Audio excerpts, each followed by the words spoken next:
Hello and welcome to JustPlay Tabletop Wargaming. I'm Ritchie and today I'm going to share with you my 5 top combos and plays using the Kharadron Overlords. Now look, if you enjoyed this video though, please give us a like. If you want to subscribe, if you want to keep up to date with everything we do, and most of all, support us, justplaygames.uk. You can make your next hobby purchase there. Well look, let's get right into it. I have got 5 really good combinations, plays, tips and tricks that I love from Kharadron Overlords, all right? And the first one that we're going to explore is Spell in a Bottle. Spell in a Bottle has been driving the competitive scene for Kharadron Overlords. It's being widely used where tournaments have been able to be happening on TTS, and it is a really good spell. It's not one of the things I use myself, but I do really rate it, and I'm going to talk about how this is put into action on the table and show you some examples of it right now as well, okay? So, first of all, let's look at Spell in a Bottle and what it brings. So, Spell in a Bottle allows you to give an Aether Chemist any endless spell is basically usable once per game, okay? You have to pay the points for it. The most popular ones for this have been Warp, Lightning, Vortex, or right now, maybe like I've got here, Darkfire Demon Rift.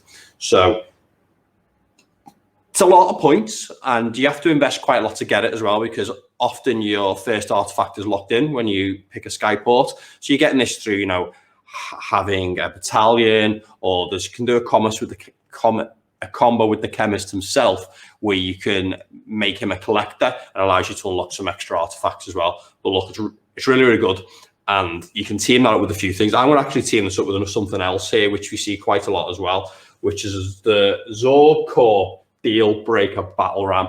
Okay, this is something you can put on the Ironclad, and that in combination with Warp, Light and Vortex can bring out a really, really aggressive first turn play. So I'm going to bring up the other overlay here now, and we'll show you some of this in action right now. So I've got a small battlefield set up for today, just with a couple of units on, some that are quite prone to Kharadron Overlords, but also that can cause them some problems as well.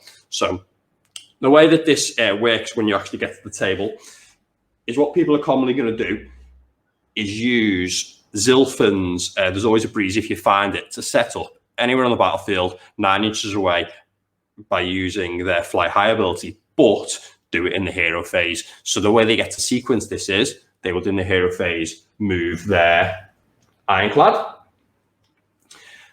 and they're still in the hero phase. We can cast spells, right? So auto cast cannot be unbind. You can use your Spell in the Bottle then and set it up, all right? So we've got Darkfire Demon here, if there's example. So, you know, we can set this up, you know, within its relative ranges, and then it can make a, straight away, this one can make a move. Now we've got a magic army here, you know, so it could be really impactful. Once this moves, it hits every unit it's used with sequence. This will move it through, you know, a whole bunch of units here. It'll get quite a lot of them. And this will hit here like 1, 2, 3, 4, 5 units, and it does D3 damage +1 for every spellcaster in range. So on this here, you know, we've got a Lord of Change, we've got the Horrors, and we've got a Herald here as well. So this is doing D3 +3 damage to all units this hits, and this is only a very small force. Now, you know, this is great against like Tzeentch, Lumineth, obviously. Warp, Light and Vortex is more popular because it's good against everything. Like this is a fantastic situation here, right? Look, you know, if we're lucky, we can wipe out the Flamers, we'll kill the Exalted Flame, we'll probably kill a Herald, you know, we'll cripple this, big damage to Lord of Change. Any opponent with Assault isn't going to let them do that, right? But what you can think about in addition to that is the player have got to set up with that in mind. If you've got this combination on the board, they can't just do what they want.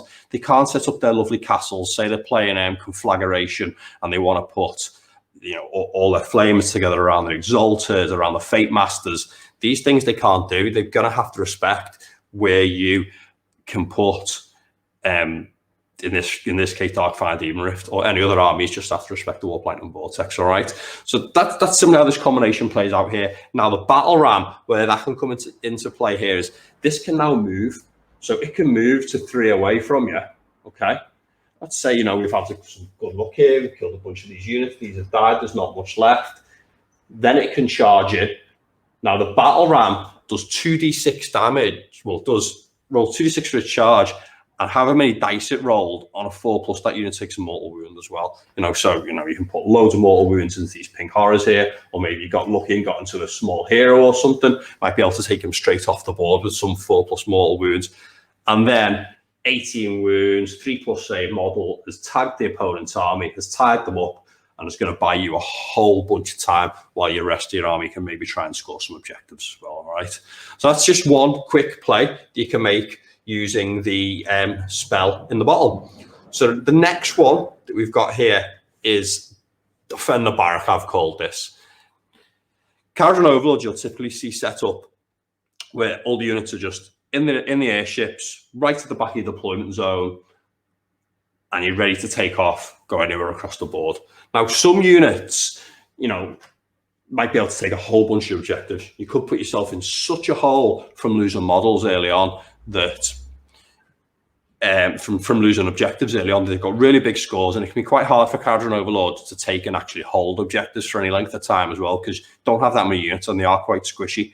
So this is a little setup that I like to use, which doesn't hamper my first turn play, but does let me defend the objectives if my opponent decides they want to go first. So I've just set this one up here. I'll show you that on the overlay now. This one, I have just got the 10 Arcanauts on the objective, but still wholly within 6 of this airship. So I can still, in my movement phase, get in and then take off and do whatever I want in my turn. But I've got 10 models on the objective. 11, because I touched the airship as well, right? So like I've extended this here by having a screen as well. I like to use Aether Wings. This is where I spend those points on that people generally spend on the likes of Wargaming and Vortex. So I've got these Aether Wings here. Now this pink horror unit can obviously teleport, right? You know, this could teleport here, and it's, you know, it's only got 10 models in. It's going to be 9 away. Maybe it gets to charge these Aether Wings, but I've still got these 11 models back here as well. So I'm probably going to be able to defend these objectives against like quick units that can teleport around, or some cavalry just like double moving across the board, like say like Dawn Riders. If they can't really get into charge range of me because I'm so far at the back of my objective, but they could move on to my objectives if I just sat these in the airship here, maybe at the back of my deployment zone. Yeah. So that is a nice little way you want to think about when you're deploying your army. If you've assessed your opponent's threats and you think that they have got any sort of units that can just come and quickly grab your objectives off you early on, all right? That's a really good one to use as well.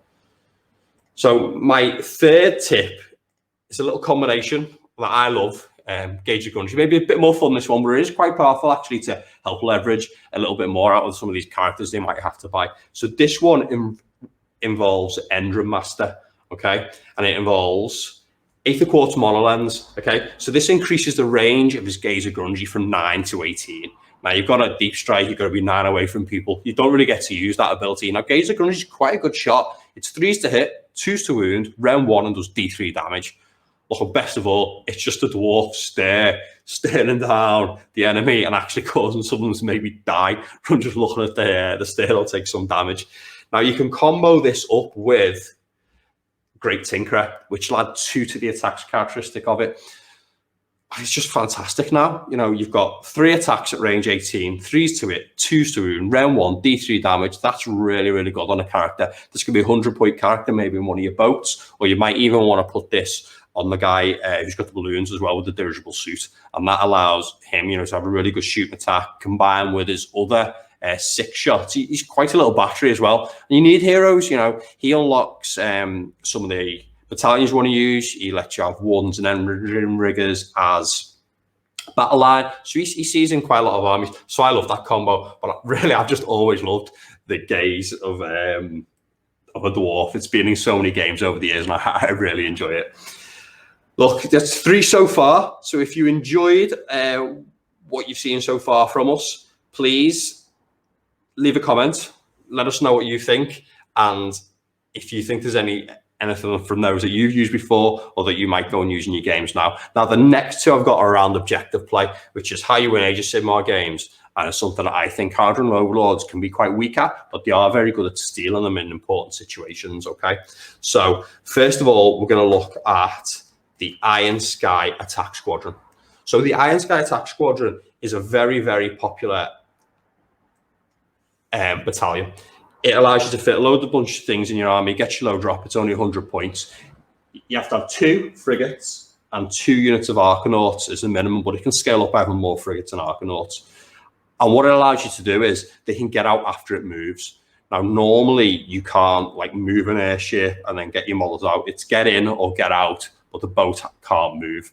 So that's really good. There's that in combination with There's Always a Breeze If You Can Find that we've seen earlier are 2 of the ways that you're allowed to get around the board and sort of break the rules of how Kharadron Overlords deep strike and people get in and out of garrisons. And what I want to talk about with this is you've got to think about where you position your boats.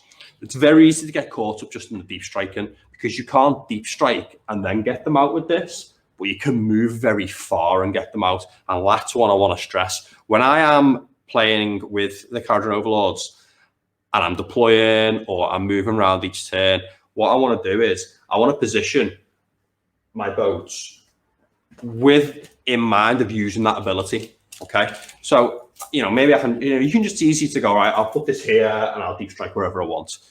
Now think about, if I put it here, how far does it move? How far can it move? And then can the guys get out and get to the objectives? So I wouldn't put this all the way at the back of the board. I'd want to put it, if there's no threats for me, where I can quickly move across, take this one, put 10 guys out, get over here, put 10 guys out. So you've really got to think about that when you're playing them, is make sure that you are not hampering yourself by just having the models at the back of the board. You want to be, you've got some brimstone horrors here, 10 of them, nice easy move. Let's say we can move this onto the objective and without engaging them then, because when you get out of the boat through garrison, you only have to be 3 away from the enemy. So it's really easy to just get an objective. It's very hard for people to defend against you when you do that. Plus, after they've got out, they can charge 3d6. So against the right unit, these can really, get in, mop something up that you've, peppered these with a load of shots now. And then you might normally be worried about, failing your charge because they removed the closest models. But now they can just get themselves and charge in, no problem. So I love Ironside Attack Squadron. It's one of the ways that allows you to get objectives. I talk about cooldowns all the time, and this is one of my objective stealing cooldowns. Once they're out, generally they're not going to be around for much longer. So this is just a chance to steal an objective. Like, let's steal this home objective here. Say this one's worth 4 points, and you get over very quickly and steal it. They've done the best to screen it, right? Look, the sticks are here. You can't drop within 9, but Iron Sky Attack Squadron lets you break that and get in on the objective, out your boat, within 6 of the boat, 3 away from the enemy, and you've got that objective off them then. So that's really, really important. So keep that one in mind. Now, the last one I'm going to go on, we'll stay on the overhead, is There's Always a Breeze If You Look For It. Now, we've talked about this one already. This one is from Barrack Zilfin. Once per game, you get to make that move in your hero phase. Now, see what this does is this is another way to get your models out after you've moved the boat, but in this case, from a deep strike. So we've got some sticks down here, 9 away. We've got a unit of brimstone horrors over here, and the pink horrors on this objective. Let's say we've got to get these objectives. This isn't like an early game thing, right? This is like late in the game. This is another reason I like to have not use the Warp Lightning Vortex combo and have this ability later on in the game, so I can steal objectives when, after I've whittled them down and we're scrapping over them, I've maybe took his big threats out. So this Ironclad here, this is loaded with 20 Thunderers, okay? It's got 2 objectives in range. Now it's deep struck here, 9 away from the enemy, 1 inch away from terrain, where it's allowed to be. And now I can split the 2 units of 10 Thunderers I've got out onto these 2 objectives. Wholly within 6, I've got 10 guys here. Bit of shooting, no problem. Then Brimstone Horrors will go down. Better unit, for comparison there, right? Something that's a bit tougher.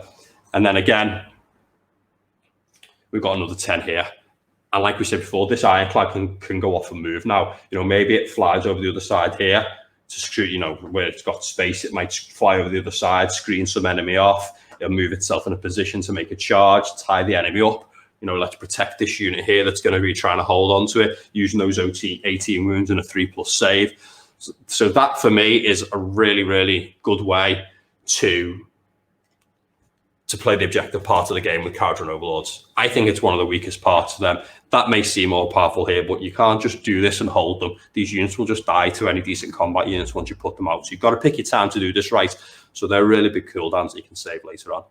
Well, look, they're my 5 top tips for using Kharadron Overlords, top combos, plays, whatever you want to talk about.